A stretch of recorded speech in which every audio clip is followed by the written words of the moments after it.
Salut les amis et bienvenue. Ce monsieur encore digne de confiance, un monsieur qui est un vrai Africain et qui travaille pour le bien-être du peuple du Burkina Faso, les amis. Il s'appelle Ibrahim Traoré. Ibrahim Traoré, cette semaine, a rencontré les professionnels de banques et des microfinances du Burkina Faso. Et c'était fructueux. Ils ont discuté sur beaucoup de sujets. Vous savez que chez nous, en Afrique, c'est un peu compliqué de financer les projets. Vous avez un projet, vous allez à la banque. Comme le système de garantie n'est pas bien organisé, ça devient compliqué. On vous demande les titres fonciers, on vous demande des choses que vous n'avez pas et par conséquent, les banques refusent de financer les projets parce qu'il n'y a pas de garantie. Et Ibrahim Traoré, président du Burkina Faso, a compris ces choses-là. Il écoute, il est jeune, il a dit que ses oreilles écoutent tout ce que les jeunes disent et il cherche à améliorer l'économie de son pays. Et vous ne pouvez pas améliorer l'économie de votre pays, qui est l'économie majoritairement est basée sur l'informel, si les petites et moyennes entreprises n'arrivent pas à trouver les financements. Si des gens qui ont des projets porteurs n'arrivent pas à trouver les financements. Donc, ils rencontrent les professionnels de la banque ou des banques et des microfinances et discutent avec eux. Ces professionnels ont présenté les problèmes qu'ils rencontrent dans leur profession et Ibrahim Traoré les a parlé aussi du financement des projets, des jeunes, des projets, des PME. C'est important de financer les petites entreprises, les petites et moyennes entreprises. Les amis, les professionnels disent que voilà les difficultés que nous avons ici concernant l'automatic teller machines, concernant les projets qu'on a annulés, concernant ceci. Et il les a promis que le gouvernement va travailler dans ce sens pour les faciliter les choses. Maintenant, il a invité les professionnels des banques et des microfinances d'apporter leur soutien, de financer les projets.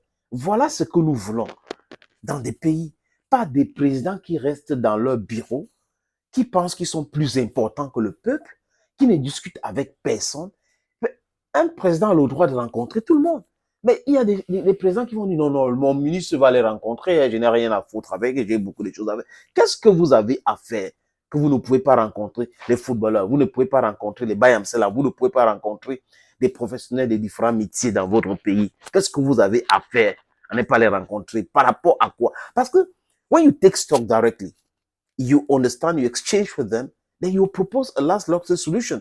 Mais si il rencontre le ministre vient rapporter ça part au Premier ministre. Le Premier ministre envoie ça à la présidente de la République à travers le secrétaire général, comme c'est le cas du Cameroun, par exemple, et d'autres pays francophones.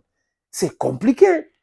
Ils vont diluer le message avant que ça n'arrive au niveau du président de la République. Alors que si le président écoute clairement, mais il donne les instructions pour qu'on puisse régler le problème. Le président est élu, le président est là pour le terrain.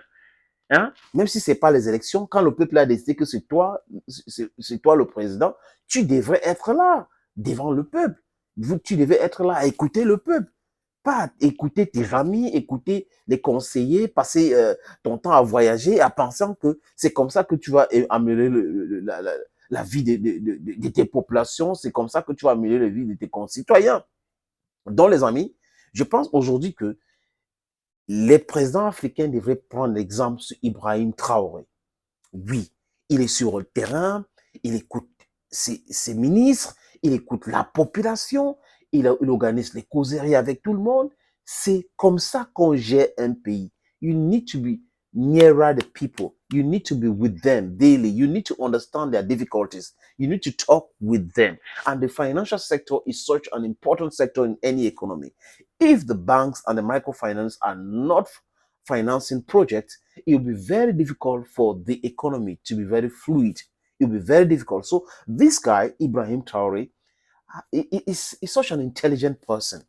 He sees things correctly, directly, and is moving towards the right direction. So we are supposed to support this guy.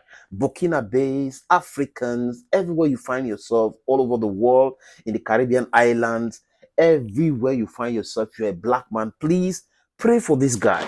Pray for this guy. Let's support him because what he's doing in his country is what we're asking other all outdated, corrupt, leaders or corrupt rulers to be doing. He is young, he came in and he is a leader. We want people who are leading. Vous voyez les amis, j'ai parlé de... Il faut des leaders. Et c'est ce que Ibrahim Traoré est en train de faire. Il est en train de montrer le chemin. Donc il marche là et il dit aux autres, suivez-moi, c'est comme ça que nous devons faire. Pas des gens qui restent dans leur bureau feutré, climatisé. Oui, allô? Et les banques là, pourquoi est-ce qu'ils ne financent pas les projets? Monsieur le Président, parce que vraiment, il n'y a pas de garantie. Il faut faire quoi? On est en train de travailler. Ok.